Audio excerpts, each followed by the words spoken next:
வணக்கம் உறவுகளே. நீலக்கா பார்த்தீங்க அப்படின்னா விடிய கீரை எடுத்தாங்க. அறுத்து முடிச்சுட்டு பார்த்தீங்க அப்படின்னா கீரையெல்லாம் மடிக்கிட்டு இருக்கிறாங்க. அக்கா என்னென்ன கீரை அறுத்தீங்க இன்னைக்கு துடிலூர் சந்தைக்காண்டி? சரிக்கா சரிக்கா சரிக்கா சரிக்கா சரிக்கா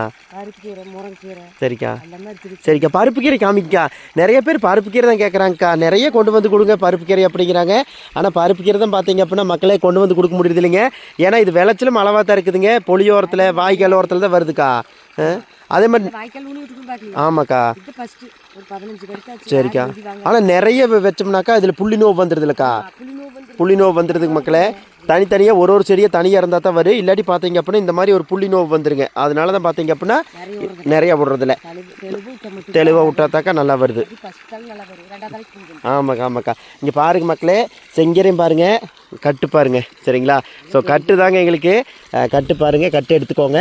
அதுபோக வந்து பார்த்தீங்க அப்படின்னா பாலாக்கு வச்சுருக்குறாங்க அக்கா. அதுபோக வந்துட்டு உங்களுக்கு அரைக்கீரை புதினா எல்லாமே கொண்டு வர்றாங்க. சரிங்களா. அரவன் கோயில்கிட்ட ஒரு பெரிய வேப்ப மரம் இருக்குங்க. அதுக்கடி நீலக்கா இருப்பாங்க. உங்களுக்கு தேவையான கீரைகளை வாங்கிக்கோங்க அக்கா. பாய்க்கா. பாய்.